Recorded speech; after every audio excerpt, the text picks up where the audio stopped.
Untuk materi lingkaran yang terakhir yaitu kedudukan dua buah lingkaran. Ada 6 buah kedudukan dua buah lingkaran. Yang pertama itu sepusat, berarti dua lingkaran yang mempunyai titik pusat yang sama. Sehingga jarak antara dua titik pusatnya sama dengan 0. Itu ciri-ciri untuk lingkaran yang sepusat. Mutlak dari C1, C2 ini artinya apa? Panjang dari atau jarak dari kedua titik pusat.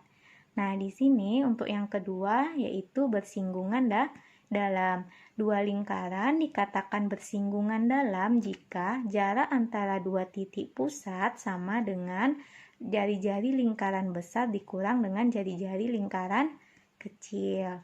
Nah, untuk yang ketiga, di sini bersinggungan luar. Kalau bersinggungan luar itu jika jarak antara dua titik pusat sama dengan jari-jari lingkaran pertama ditambah jari-jari lingkaran kedua.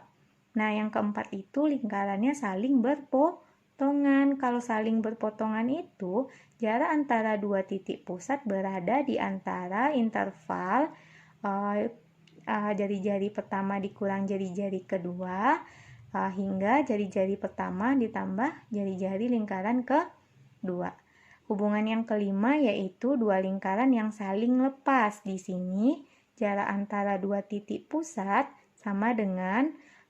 lebih besar dari jari-jari lingkaran pertama ditambah jari-jari lingkaran kedua. Nah, di sini saling lepas itu kalimat lainnya ada juga kadang beberapa buku atau soal yang mengatakan saling lepas itu sama dengan tidak berpotongan ataupun bersinggungan. Nah, kedudukan yang keenam itu yaitu L1 di dalam L2. Berarti ada sebuah lingkaran yang berada di dalam lingkaran yang lebih besar. Ini hubungannya apa? Jarak antara dua titik pusat kecil dari pengurangan jari-jari lingkaran 1 dikurang jari-jari lingkaran 2. Di mana untuk mencari jarak antara dua titik pusat itu kita menggunakan rumus jarak antara dua titik yaitu X2 kurang X1 dikuadratkan ditambah Y2 kurang Y1 dikuadratkan lalu kita akarkan. Nah, selanjutnya kita akan membahas beberapa buah contoh soal yang berhubungan dengan kedudukan dua lingkaran. Soal yang pertama, kita akan menentukan hubungan atau kedudukan antara lingkaran 1 dan lingkaran 2.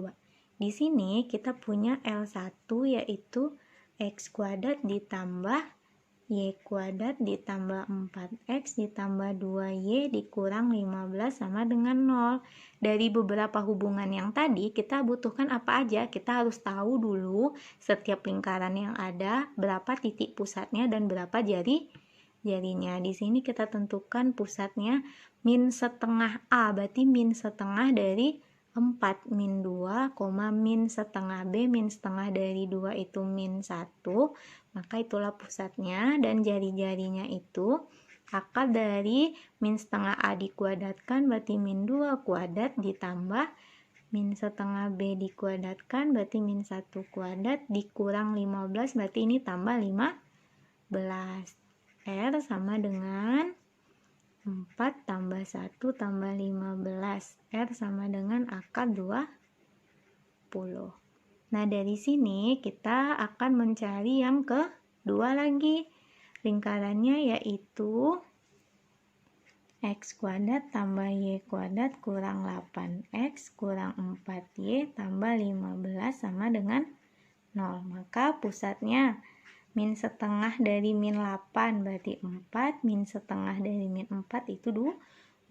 Sehingga kita peroleh jari-jarinya akar dari min setengah A kuadrat itu 4 kuadrat tambah min setengah B kuadrat itu 2 kuadrat dikurang C, karena C kita positif berarti kurang 15. Di R kita 16 tambah 4 dikurang 15. R sama dengan akar 5.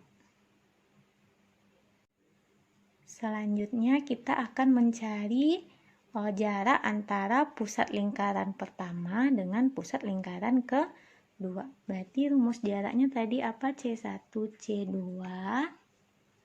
sama dengan akar dari X2 kurang X1 kuadrat ditambah Y2 kurang Y1 kuadrat.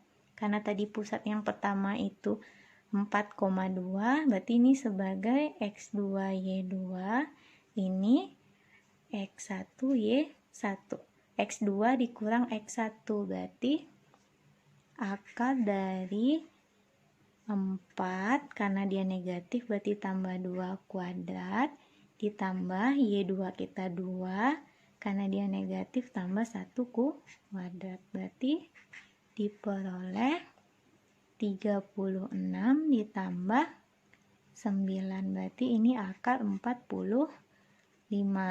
Dari sini kita akan menentukan hubungan dari C1 C2 jaraknya ini dengan jari-jarinya. Kita kumpulin aja ya di sini biar gampang. Tadi diperoleh R1 kita akar 20 dan R2 kita akar 5. Nah, di sini kita lihat hubungan dari jari-jari lingkaran 1 dan lingkaran 2 dengan jarak antara dua titik pusat. Biar gampang kita sederhanakan aja akarnya.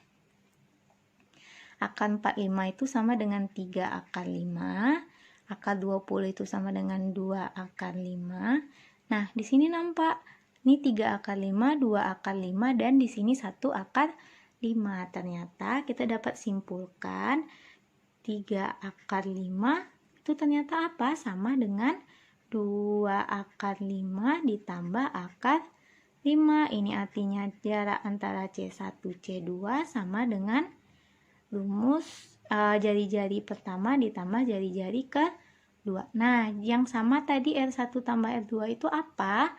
Dua lingkaran yang saling bersinggungan di luar. Berarti hubungannya L1 dan L2 saling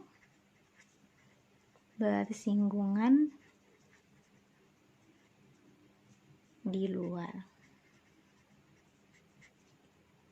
Untuk soal yang kedua, kita akan menentukan nilai K jika lingkaran 1 dan lingkaran kedua itu saling lepas. Ingat, saling lepas tadi rumusnya apa? Hubungannya jarak antara pusat lingkaran pertama dengan lingkaran kedua itu lebih besar dari R1 tambah R2. Nanti ini syaratnya C1 C2 lebih besar dari R1 tambah R2. Nah, kita tentukan terlebih dahulu pusat dan jari-jari dari masing-masing lingkaran. L1 X dikurang 6 kuadrat ditambah Y ditambah 4 kuadrat sama dengan 25. Berarti pusatnya itu min 6, berarti ini 6 tambah 4, berarti ini jadinya min 4. Dan jari-jarinya ini R kuadrat, berarti jari-jari kita 5. Ini pusat 1, ini jari-jari 1. Untuk yang kedua, berarti lingkaran kita sekarang X kuadrat tambah Y kuadrat kurang 2X kurang 16Y kurang K sama dengan 0. Dari sini kita peroleh pusat lingkaran kedua yaitu min setengah dari A, berarti min setengah dari min 21, min setengah dari min 16, 8. Dan R kita sama dengan akar dari 1 kuadrat tambah 8 kuadrat dikurangkan dengan C. Karena ini negatif, maka ini ditambah K. Berarti R kita sama dengan 65 ditambah K. Ini R yang kedua. Nah, selanjutnya kita akan mencari jarak antara dua titik pusat. Ini kita misalkan X2 Y2, ini X1 Y1. Nah, selanjutnya maka jarak antara C1 C2 kita peroleh akar dari X2 kurang X1 kuadrat ditambah Y2 kurang Y1 kuadrat. Masukin nilainya 1, kita kurang 6 kuadrat ditambah 8, kita tambah 4 kuadrat. 5 dikuadratkan itu 25, ditambah 12 kuadrat 144. Ternyata jaraknya adalah 13. Nah, ini jarak antara C1 dan C2. Karena dia tadi saling lepas, maka nilai dari C1 C2-nya itu harus besar dari nilai R1 ditambah R2. Nilai dari mutlak C1 C2 harus lebih besar dari R1 tambah R2. Tadi kita dapat nilai panjang antara dua titik pusatnya 13 besar dari R1 kita 5 ditambah R2 kita akar 65 ditambah K. Nah, sama-sama kita kurang 5. Di sini 13 kurang 5 besar dari akar 65 ditambah K. Ini 8 besar dari 65 ditambah K. Kita kuadratkan ini 64 besar dari 65 ditambah K. Sama-sama kita kurangi 65, berarti 64 kurang 65 besar dari K. Min 1 besar dari K, atau kita putar K kecil dari min 1. Jadi inilah nilai K yang kita peroleh. Nah, sampai ini dulu pertemuan kita tentang membahas materi lingkaran. Untuk video selanjutnya kita akan membahas tentang polinomial.